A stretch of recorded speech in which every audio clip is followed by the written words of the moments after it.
लाल शहबाज कलंदर जी, या मोहब्बत बाबा सईद अहमद अली कुरैशी जी, या मोहब्बत लाला सईद अब्दुर्रहमान शहबाज शाह जी,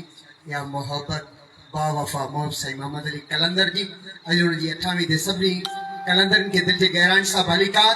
सूफ़ी साफ़ कयो, धोई वर्क वजूद जो, तंहिंखां पोइ थियो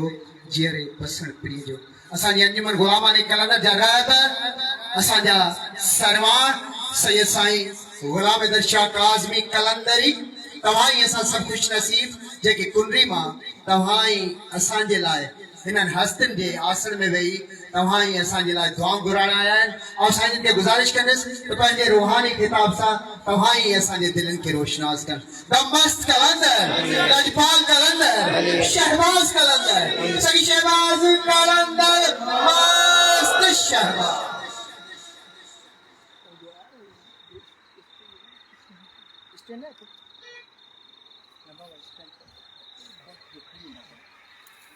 औज़ु बिल्लाहि मिनश शैतानिर रजीम,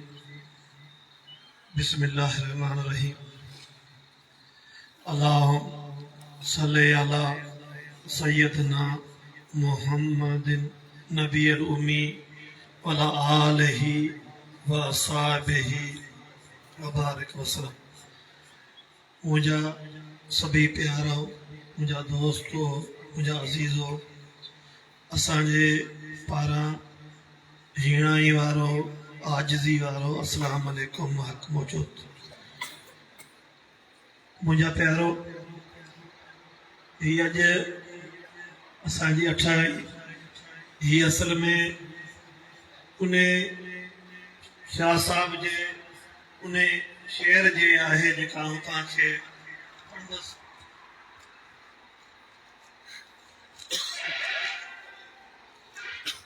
शाह साहब हिकिड़ो फ़लसफ़ो आहे, शाह साहब हिकिड़ो फ़िक्र आहे। तिन सामीन जी सद मरा, जिन जे गोदड़िन में गुल, अंदर पाण उमल ॿाहिरि कोझा कापड़। हाणे पां हिते उन्हनि कापड़ियुनि वटि आया आहियूं जिन पंहिंजो पाण खे ॿाहिरां कोझो कयो। दुनिया जा ताना मेणा, दुनिया जा उहे सभु ईज़ा तकलीफ़ूं, उहे दर्द सूर, उहे त सुठो पंहिंजो पाण खे ज़ाहिरी तौर त हुन पंहिंजो पाण खे कोझो कयो, पर उन्हनि पंहिंजे अंदर खे अहिड़ो त संवारियो, अहिड़ो त उजारियो, अहिड़ो त पाकीज़ा कयो जो उन्हनि जे गोदड़ियुनि मंझि बि गुल। उहे कहिड़ा गुल? उहो अॼु तव्हांजे रूप में गुल, उन फ़िक्र, उन फ़लसफ़े, उन इंसानियत जे मोहबत जा गुल। को हिते आहे को अॼु को पंहिंजो पाण खे चवे त आऊं कंहिंखां मथां आहियां? को हिते आहे को कंहिं ते कंहिंजी एब जोई करे? को हिते आहे कंहिं ते असां को बहस करे? हिते को आहे कंहिंखे को वठो भाई? न, सभु इंसानियत जा ख़ैर ख़्वाह, भलाई वारा, भाईचारे वारा। हिते जो पैगाम बि इस्लाह वारो, सम्झण वारो ऐं सम्झाइण वारो। किथे बि कंहिंखे ईज़ा रसाई न, कंहिंसां फ़रेब न, कंहिंसां बि धोखो न, कंहिंजे मुफ़ादनि खे निसार जे अॻियां वठण वारो फन न, पर पंहिंजो पाण खे हेठाई करे, हेठि करे ऐं ॿिए खे पेरनि ते बीहारे, ॿिए खे सुरखरो करण वारो फन। उन्हनि जी बि गोदड़ियुनि मंझि बि उहे गुल, उहे माण्हू अमर, जिन अंदर में पाण में जो उमल, पाण में उहे माणक, उहे मोती, उहे उन्हनि सांढिया। हाणे छा उन्हनि जेको सांढियो, उन्हनि कहिड़ो इख़लाक़ सांढियो, कहिड़ो उन्हनि किरदार सांढियो, जंहिंसां उहे अमर थी विया, अज़ीम थी विया, उहे अमर थी विया। अॼु तव्हां असां सभु रस्ता राहूं छॾे, पर अॼु असां हिन रस्ते ऐं राह ते अची पहुचूं था त हिते असांखे मोहबत सुकून मिले थी, असांखे एतबार ऐं इत्मिनान मिले थो, ऐं असांखे पंहिंजो पाण ते बि एतमाद वधे थो, असांजो हौसलो बि असांजो बुलंद थिए थो। जिते असां सतायल आहियूं, माशरे जा, समाज जा, पंहिंजनि जा, परावन जा ऐं कई हसदिन जे रूपनि जा। उते जॾहिं असां हिते घड़ियूं वेहूं था त असांखे हिते मोहबत ऐं प्यार ऐं खुलूस ऐं पंहिंजाप वारी असांखे उहा शइ मिले थी ऐं असांखे उहो ई उते असांखे सिख्या मिले थी ऐं असांखे उते दर्स थो मिले जंहिं मंझि उहो अचे थो औफल कयल वला तकून मिनल ख़ासिरीन। असांखे अल्लाह साईं जे तरफ़ां असांखे उहो पैगाम थो मिले त तव्हां हिन मुआशरे जे लाइ भला थी वञो। की भला थी वञो? फतबीनु فأصلحوا وأقسطوا لا يسخر ولا تلمزوا ولا تنابزوا بالألقاب لا يكتب لا تجسوا ولا तव्हां बेज़र थी वञो। तव्हां खां कंहिंखे ईज़ा न पहुचे। तव्हां ॿियनि खे पाण में सुलह करण वारा थी वञो। ॿियनि खे भाईचारे करण वारा थी वञो। तव्हां वटि इंसाफ़ हुजे। तव्हां हिकिड़े ॿिए जो मज़ाक न करियो। तव्हां ॿिए कंहिंखे तेश न पहुचायो। तव्हां कंहिंखे ताना न ॾियो। तव्हां कंहिं ते अजाया नाला न रखो। तव्हां कंहिंजी पुठियां को गिला न करियो। तव्हां कंहिं ते टोक न करियो। तव्हां कंहिंजे लाइ बदगुमानी न करियो। तव्हां कंहिंजे लाइ को अहिड़ो ग़लति का अहिड़ी सोच न करियो जंहिंसां ॿिए कंहिंखे तेस पहुचे, कंहिंखे ईज़ा पहुचे। कॾहिं बि अलाह वारनि सूफ़ियनि कॾहिं बि ईअं न चयो आहे त कंहिंखे असांजे किरदार खां इख़लाक़ खां ॿिए खे अहिज पहुचे, दर्द पहुचे ऐं उहो दिलि मंझि उहो इहो सोचे त मुंहिंजे एहसासनि जो कतलाम थिए पियो। मुंहिंजी एहसास महरूमी थिए पई। जंहिंजी महफ़िलनि में वेही, जंहिंजी भर में वेही जंहिंखे पंहिंजाप महसूस थिए उन्हनि खे औलिया उल्लाह जा आस्थाना थो सम्झे। जिते वेही तव्हांखे दुनिया जूं ख़्वाहिशातूं थियनि, जिते वेही तव्हांखे दुनिया जे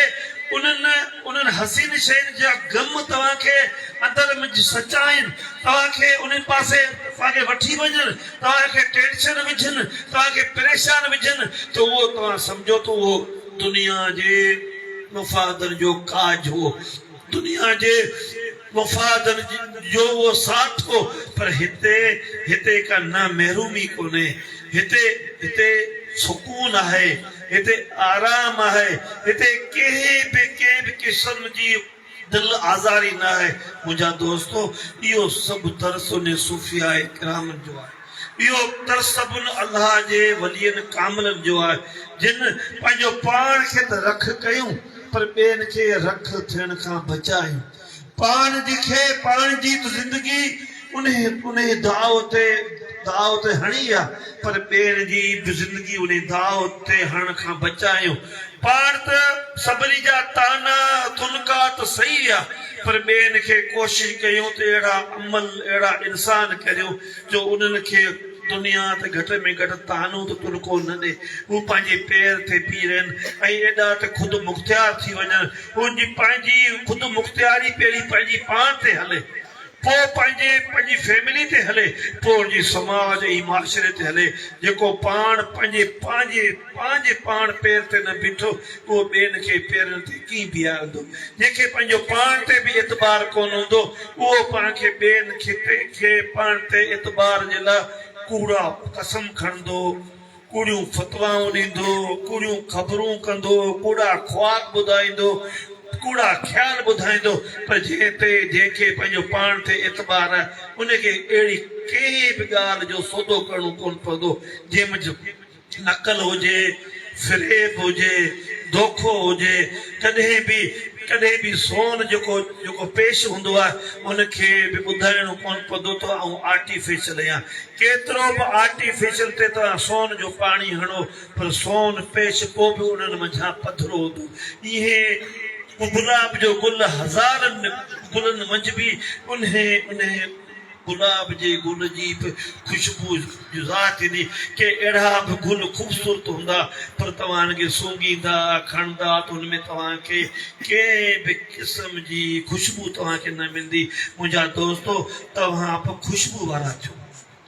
खुशबू वारनि सां गॾु रहो त तव्हां बि खुशबू थियो। इहा खुशबू वारी महिनत खे साॾियो जेका तव्हां वटि कंहिं न कंहिं तरह सां पहुची आहे। न त तव्हां हुननि ॿियनि गुलनि वांगुरु सुबुह जो छणिबी वेंदा पटिजी वेंदा पर तव्हां जेकॾहिं ख़ूबसूरत बि आहियो तव्हां जॾहिं जवानी में बि आहियो तॾहिं बि तव्हां में उहा खुशबू कोन्हे पोइ तव्हां पटिजी रख थी वेंदा पंहिंजे ॿूटनि मां वणनि मां जॾहिं तव्हां छणिजी वेंदा पोइ तव्हांजी जे उथंदे ई तव्हांजी खुशबू महक कोन थी फैलिजे पोइ तव्हांजूं जॾहिं पतियूं छणी वेंदियूं पोइ तव्हांजी महक बि कहिड़े कम जी। ही तव्हां महक खे संभालियो, हिन खुशबू खे संभालियो, ही तव्हांजी खुशबू जेका ज़िंदगी आहे हिनखे तव्हां खुशबू वारी ठाहियो। ॾिस अॼु पाण हिते वेठा आहियूं त पाण खे उन्हनि मंझां पाण खे खुशबू बि अचे पंहिंजाब बि अचे। पंहिंजाब छो हिते पाण खे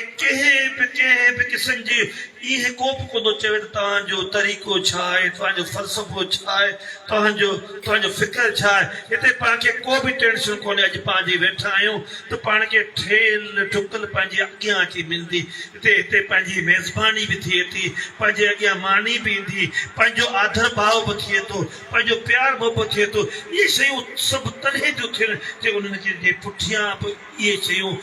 उनजे पुठियां उन्हनि शयुनि जो आहे। न त तव्हां ॾिसो त अंजमन गुलामाने कलंदर जी महफ़िल जी स्टार्टिंग बि ॾिसो ऐं हुनजी वरी ईद बि ॾिसो ऐं ॿियनि दुनियादारनि जा जेकी फंक्शन आहिनि उन्हनि जी स्टार्टिंग बि ॾिसो ऐं पछाड़ी जी ईद में ॾिसो त कीअं था मानी ते वञनि कीअं था हिक ॿिए खे ठेला ॾियनि कीअं था कुर्सियूं हिक ॿिए खे हणनि को कंहिंखे ठेलो ॾे पर न हिते वरी बि हिननि जी अंजमन गुलामान कलंदर जी ईद में बि तव्हांखे उहा मोहबत मिलंदी। वरी तव्हांखां पुछंदो अदा तो मानी खाधी आहे कोन खाधी आहे न कंहिंखे को ठेलो ईंदो न कंहिंसां को अहिड़ो थींदो छो हिकिड़े पासे असलियत आहे ॿिए पासे आर्टिफिशियल आहे। आर्टिफिशियल सभु तव्हांखे यूज़ करणु चाहिनि था इस्तेमालु करणु चाहिनि था ऐं सिर्फ़ु हुननि खे हिकिड़ो अंग थो खपे थो त हेतिरा अफ़राद हेतिरा माण्हू हेतिरो हुजूं पर हिते उन हुजूम जी ॻाल्हि कोन्हे। हिते तव्हांजे अंदर जी इस्लाह जी ॻाल्हि आहे हिते तव्हांजे किरदार जी इस्लाह जी ॻाल्हि आहे हिते तव्हांजे इख़लाक़ जे इस्लाह जी ॻाल्हि आहे। तव्हांजे लाइ भलाई तव्हांजी फैमिली जे लाइ भलाई तव्हांजे फ्यूचर जे लाइ भलाई तव्हांजी ज़िंदगी तव्हांजी तालीम जे लाइ बि भलाई आहे। हिते भलाई जो सोचियो वञे थो भलाई तव्हां तक पहुचाई थी वञे भलाई जो तव्हांजे पुठियां पीछो कयो थो वञे तव्हांखे कॾहिं बि उन्हनि पासे नथो धिचो वञे जिते तव्हांखे 2 मिंटनि जे लाइ थोरे टाइम जे लाइ तव्हां ते अहिड़ियूं शयुनि जो इस्तेमालु थिए जेको उहो सुकून कोन हुजे पर उहो सुकून तव्हांजे लाइ ज़हर थी वञे तव्हांजी ज़िंदगी बि ज़हर थी वञे। तव्हांजी जेकर ज़िंदगी ज़हर थी त पाड़े वारनि जी ज़िंदगी तव्हांजी फैमिली जी बि ज़िंदगी तव्हांजे फ्यूचर जी बि ज़िंदगी तव्हांजे हार जी बि ज़िंदगी तव्हांजी पोयनि जी बि ज़िंदगी जेकॾहिं ज़हर थी वेंदी। मुंहिंजा दोस्तो हिन महिनत खे सम्झण जी मतिलबु कोशिशि करियो। ही महिनत तव्हांखे दुनिया जे उन असीमनि मां असीम उन जे उस्ताद असीम अहिड़ो मुंहिंजे महबूब करीम सलाह जहिड़ी का बि शख़्सियत किथे बि तव्हांखे कंहिं बि दुनिया जे वर्क में तारीख़ में तव्हांखे अहिड़ो हादी अहिड़ो उस्ताद अहिड़ो कामिल तव्हांखे इंसान न मिलंदो। उन जो किरदार उन जो इख़लाक़ उन जी तालीम हर हिकु अल्फाज़ असांखे कुझु हासिलात ॾिए थो असांखे उन्हनि मंझि हासिल करण लाइ घणो कुझु मिले थो। असां छाजे लाइ भॼूं ॿियनि फ़िक्रनि लाइ फ़लसफ़नि लाइ असां ॿिए खे छाजे लाइ असां जांचूं जॾहिं असां वटि पंहिंजो ई हेॾो वॾो फ़िक्र ऐं फ़लसफ़ो असां वटि आहे असांखे उन्हनि खे ॾांहुं वेझो वञण जी कोशिशि कबी वेझो वञण जो इहो आहे अलाह साईं पाण उन महबूब करीम सल्लल्लाहु अलैहि वसल्लम खे रहमतनि भरियो तव्हां न थो मोकिले। जॾहिं रहमतन भरी शे तव्हां असां वटि आहे त पोइ असां छाजे लाइ उन रहमत में बेएतबारा थियूं असां उन रहमत खे वेझा थियूं उन खे हासिल करण लाइ जेके असां वटि वेझे में वेझी शइ आहे उहो मुंहिंजे महबूब करीम सल्लल्लाहु अलैहि वसल्लम ते कसरत दुरूद पाक जी महिनत मुंहिंजा दोस्तो सभु शयूं हिकिड़े पासे सभु असबाब जेको हिकिड़े पासे तव्हांखे कंहिं जाम एतिरी वाफ़र मिक़दार में रहमत न मिलंदी तव्हां मुंहिंजे महबूब करीम सल्लल्लाहु अलैहि वसल्लम ते जंहिं वक़्त खां जंहिं ॾींहं खां वठी तव्हां पंहिंजो टारगेट ठाहे तव्हां दुरूद पाक पढ़णु शुरू कयो तव्हां वञी ॾिसो सभिनी फ़िरक़नि खे माण्हुनि खे पंहिंजे मज़हब खां हटी करे तव्हां ॾिसो उन्हनि बि माण्हुनि इन शइ खे इन दवा खे इस्तेमालु कयो उन्हनि सुकून बि माणियो उन्हनि खे हिन जान जी सभु शयूं बि उनखे मिलियूं तव्हां बि छाजे लाइ तव्हां पेशेमा थियो तव्हां अॼु तव्हां ॿियनि शयुनि खां हटी करे बग़ैर कंहिं बेस जे बग़ैर कंहिं अजाइनि कंहिं शइ जी हटी करे तव्हां मुंहिंजे महबूब करीम सल्लल्लाहु अलैहि वसल्लम सां नातो जोड़ियो तव्हां अॼु खां इहो अहद करे मुंहिंजे महबूब करीम सल्लल्लाहु अलैहि वसल्लम ते तव्हां कसरत सां दुरूद पाक पढ़णु शुरू करियो इहो दुरूद जीअं तव्हां पढ़ंदा वेंदा छो त चयो वियो आहे त हिकु दुरूद पढ़ण सां 10 दर्जात बुलंद थींदा दर्जा तव्हांजा कहिड़ा तव्हांजी मिल्कियत में वाधारो तव्हांजी तालीम में तव्हांजी ज़िंदगी में तव्हांजी आसाइश में तव्हांजी सुकून में हर शइ में तव्हांजा दर्जात तव्हांजा वधंदा तव्हांखे फ़ाइदो थींदो इहे तव्हांजी ज़िंदगी में तव्हांजा ॾुख जेको आहे सो घटिबा गुनाहनि जो मतिलबु आहे ॾुख जॾहिं गुनाह माण्हुनि जा वधनि था त उन माण्हुनि जे लाइ ॾुख जी सूरत में आज़ाब थो अचे परेशानी थी अचे बीमारियूं अचनि थियूं तव्हां जी वेंदा तव्हांजे हिकु दफ़ा तव्हां जेकॾहिं नबी पाक दुरूद पढ़ियो त तव्हांजा 10 गुनाह बख़्श कया वेंदा 10 गुनाहनि जे बख़्शण जो मतिलबु इहा आहे त तव्हांजा 10 ॾुख घटि थींदा 10 तव्हांजूं परेशानियूं ख़तमु थींदियूं 10 तव्हांजूं आज़माइशूं तव्हांजूं ख़तमु थींदियूं जीअं तव्हां वेंदा तव्हांजी ज़िंदगी में छा इहे सभु शयूं ख़तमु थींदियूं ऐं तव्हांजे 10 नेकियूं जेको तव्हांखे शामिलु थींदियूं उहे कहिड़ियूं नेकियूं उहे हौसले जूं जुर्तमंदी जूं बहादुरी जूं तव्हांखे कंहिंखां ख़ौफ़ बि कोन थींदो छो त अलाह जा जेके बंदा आहिनि अलाह साईं पाण चए थो उनखे ख़ौफ़ गम कोन्हे तव्हांजे अंदर में हिकिड़ी बहादुरी ईंदी ख़ौफ़ तव्हांजे अंदर मां ख़तमु थींदो अलाह जे छा थींदो हीउ कमु हीउ न थियो पोइ हीअं थी वेंदो आहे मिसकीन थी वेंदुसि हीउ मुंहिंजो कमु न थियो पोइ अलाए छा थी वेंदो नौकिरी कोन मिलंदी जे नौकिरी न मिली त उहा ॿी शइ कोन मिलंदी उहा जे न मिली त हीअं थी वेंदो हीअ सभु तव्हांजा अजाया जेके ख़ौफ़ आहिनि हिन दुरूद पढ़ण खां पोइ तव्हांखे आथस मिलंदी हिकिड़ो तव्हांखे हौसलो मिलंदो तव्हांखे ख़बर पवंदी पक पवंदी न मुंहिंजा सभु कम पंहिंजे टाइम ते थींदा तव्हांजी दिलि वसीअ थी वेंदी तव्हांजी दिलि जेको वॾी थी वेंदी तव्हांजो रोब बि ॿियनि ते ईंदो तव्हांजे चेहरे में जो उहा ताक़त ईंदी न तव्हांजा चेहरा जेको सो मुरझाए वेठा हिते बि असांजा काफ़ी अहिड़ा दोस्त जेको नबी करीम सल्लल्लाहु अलैहि वसल्लम ते कॾहिं दुरूद पढ़नि था कॾहिं वरी असां सां कॾहिं नथा मिलनि को कनेक्ट कोन्हे त दुरूद विसरियो वञे थो असल में उनजी मोहबत आहे पर भुलिजियो वञे थो उनखे ॻाल्हि विसरी वञे थी पोइ जेकॾहिं विसरी वञे थी त मुंहिंजे महबूब करीम सल्लल्लाहु अलैहि वसल्लम चयो त उहो जन्नत जो बि रस्तो भुलिजी वञे कहिड़ी जन्नत उन जो नालो जिते मौत कोन्हे जन्नत उन जो नालो जिते ख़ौफ़ कोन्हे जन्नत उन जो नालो जिते को गम कोन्हे जन्नत उते उन जो नालो जिते हाज़मो ख़राब कोन थींदो जन्नत उन जो नालो जिते के वॾेरे के माण्हू जो ख़ौफ़ कोन थींदो त उहा जन्नत तव्हां भुलिजी था वञो जॾहिं इहा ई तव्हां जॾहिं वाट भुलिजी विया त तव्हां सम्झो इहे सभु ख़ौफ़ तव्हां पंहिंजो पाण ते हावी करे छॾिया इहे सभु ख़्वाहिशूं तव्हां पंहिंजो पाण ते हावी करे छॾियो दुनिया जूं सभु तकलीफ़ूं अज़ीतूं तव्हां पाण ते हावी करे छॾियो मुंहिंजा दोस्तो इहे जेकॾहिं असां रोज़ चऊं था त बाबा तव्हां ॿियनि तक पहुचायो उहो तव्हां चओ था ॿियनि खे छो ॿियनि खे जेकॾहिं न पहुचाइणो हुजे हा त हुज़ूर करीम सल्लल्लाहु अलैहि वसल्लम तबलीग जो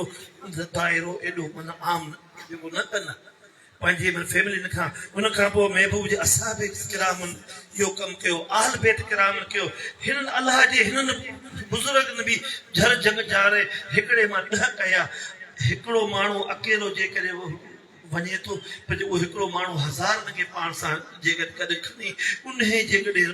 रस्ते ते राह ते वञे थो त हिकिड़ो माण्हू उन खूह में किरे थो उनखे जेकॾहिं को बचाए थो तॾहिं मतिलबु छा साफ़ थियो त उहे माण्हू उहे जेकी ॿूटा जेकी पाणी जे किनारे ते हुजनि था उहे ॿूटा बि उन्हनि ॿुॾंदड़नि खे बचाइनि था जेकी नंढड़ा नंढियूं हूंदियूं वॾियूं हूंदियूं समुंड जे मना जो हूंदियूं उन किनारे ते दरिया जे हुजनि पर जेको माण्हू सफ़ा अंदरि पियो ॿुॾे पियो उन लाइ ॿी का बि वाट कोन्हे त उहो उन ॿूटनि खे हथ थो विझे त मन इन जे करे बचा मुंहिंजा दोस्तो ही आख़िरी दौर थो ॿियो ॾींहुं अञा तव्हां ते असां ते वॾियूं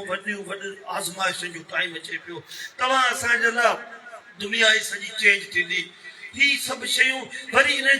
जे जॻह ते ॿियूं शयूं हूंदियूं जिन जॻह ते जेकी शयूं असांजे हथनि में आहिनि इन्हनि में वरी इहे ॿियूं जदीद ईंदियूं इहे असां खां ईअं असां खां गुम थी वेंदियूं जीअं असां खां VCR गुम थी वियो CD प्लेयर गुम थी वियो टेप रिकॉर्ड गुम थी वियो TV गुम थी वियो फोन गुम थी वियो ही अॼुकल्ह जूं शयूं थोरे टाइम खां पोइ वरी इहे तव्हांजे हथां इहे गुम थी वेंदियूं जहिड़ियूं कुझु हुयूं ई कोन वरी ॿियो दौर ईंदो ॿी शइ ईंदी पर असांखे वरी बि हिन शइ खे असांखे जेको कामयाबु रखिणो आहे पाण खे ठाहिणो आहे न त असांखे दुनिया बि ईअं ई ख़तमु कंदी जीअं जदीद शयूं ठहियूं जी माना ख़तमु थी वियूं ईअं असां जेकॾहिं उन्हनि शयुनि जा थी वियासीं त असां बि उन्हनि शयुनि वांगुरु हमेशह ख़तमु थींदा वेंदासीं पर अवई ॾिसो अॼु बि लाल शहबाज़ कलंदर जी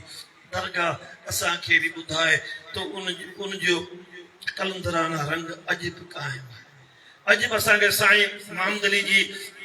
दरगाह असांखे हिन पट्टी में वॾो असांखे हौसलो बि ॾिए पई असांखे हिमत बि ॾिए ऐं पंहिंजो अमली किरदार जे असांजे अॻियां बि ॿुधाए त ॾिसो मूं छा कयो ऐं अव्हांखे बि छा करिणो आहे अव्हां जेकॾहिं ईअं कयो त अव्हां बि कामल इंसान थी वेंदा हलिया न त ईअं पंहिंजे मुफ़ादनि जे वर चढ़ी वेंदा ऐं कई तव्हां जहिड़ा हलिया विया कंहिंजा नाला बि मेटिजी विया पर ॾिसो जिन जो नालो अलाह सां ई क़ाइमु थो रखे उहो न तॾहिं क़ाइमु थो थिए सो उन क़ाइम वारे सां गॾु जेको हई ऐं कयूं आहे उनखे उन हमेशह बि यादि कयो उनखे उन हमेशह उन महसूसु कयो त या हई कयूं तूं हमेशह जेको रहण वारी शइ ऐं तोखे भका आहे ॿियूं शयूं सभु असांजूं ख़तमु थींदियूं जिन हई कयूं जो पासो वरितो उनखे बि हमेशह बका थी वई उनजे फ़लसफ़े खे बि बका थी वई उनजे ख़्याल खे बका थी वई मुंहिंजा दोस्तो मुंहिंजूं तव्हांजे लाइ तमामु घणियूं दुआऊं अलाह साईं तव्हांखे ख़ुशि रखे आबाद रखे पर सुस्ती उहा शइ आहे जेका मर्द खे बि औरत ठाहे थी वञे पर कॾहिं कॾहिं औरत उथे थी जागे थी उहा औरत बि मर्दनि जो मट थी वञे जॾहिं उहा सुस्ती छॾे थी न त ईअं भेटियो थो वञे त मर्द मंझां औरत थी वञे औरत मंझां जेको मर्द थी थो वञे तव्हांखे मर्द थियणो आहे तव्हांखे मर्दनि वांगुरु रहणो आहे जेको वेठो ते मथां वारी चढ़ी वई जेको उथियो तो हलंदो रहियो मूं तव्हांखे चयो घोड़ो ऐं मुड़ुसु हलंदे ई ठहनि था वेठे मुड़ुस बि कोन ठहंदो वेठे घोड़ो केॾो बि भलो हूंदो पहिरीं मेलनि में हलंदो जॾहिं उनजी भॼ ख़तमु थी उन हलन छॾियो त पोइ उनखां वरी ॿार ऐं भरी जा कमु वरिता अहिड़ा असां घणा नाले वारा घोड़ा बि ॾिठासीं अहिड़ा असां वॾा चङा मुड़ुस बि ॾिठासीं जिन हलणु छॾियो पोइ उन्हनि खे असां पिन ते बि ॾिठोसीं असां उन्हनि ॿियनि जो मोहताज बि थींदे ॾिठोसीं हाणे उनजो मतिलबु इहो कोन त पीसणी उनजो मतिलबु आहे हुन हिमत छॾी जुरायत छॾी बहादुरी छॾी पंहिंजे नफ़्स सां विढ़णु छॾियो मलाखड़ो छॾियो हिन जहान जे उन्हनि फितरनि सां मुहाॾो अटकाइणु छॾियो त पोइ उहो मर्द मां न मर्द थी विया अॼु केरु चाहे थो त आउं मर्द मां न मर्द थिया मुंहिंजा दोस्तो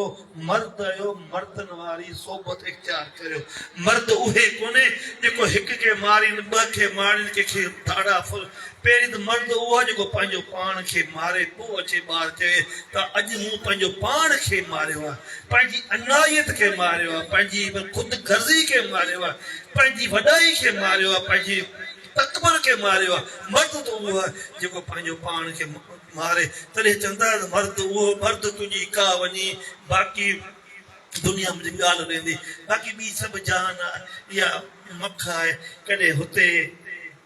माखी ते वेंदी, कॾहिं ढूंढ ते वेंदी, कॾहिं गंद ते वेंदी। मुंहिंजा दोस्तो, तव्हांखे अलाह साईं उन लाइ पैदा कोन कयो आहे। तव्हां कॾहिं हुते वेठा आहियो, कॾहिं हुते वेठा आहियो, कॾहिं हुते वेठा आहियो। जेकॾहिं तव्हां ही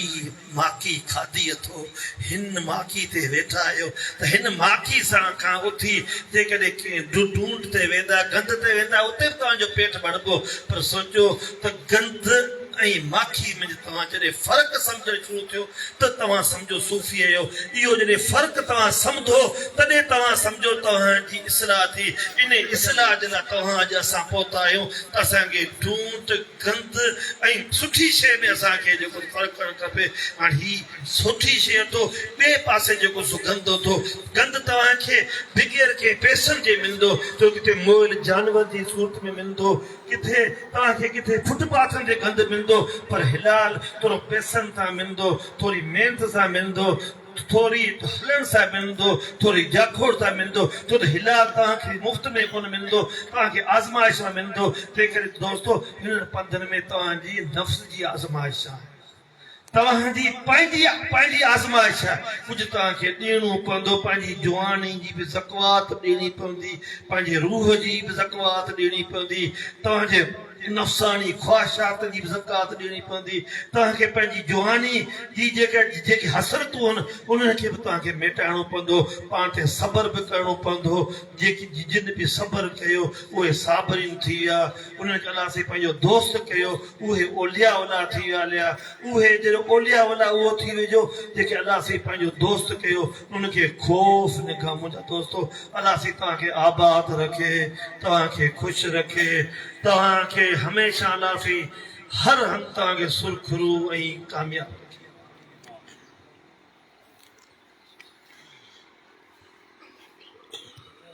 हाणे पंहिंजे आख़िर में महबूब करीम सल्लल्लाहु अलैहि वसल्लम जी महफ़िल ऐं उन जी हाज़िरी जेका पंहिंजो हमेशह दस्तूर जे मुताबिक़ शुरू ऐं अलाह साईं कंदो। तव्हां जेकॾहिं महिनत कंदा त तव्हांजो अलाह साईं अखियूं बि उहे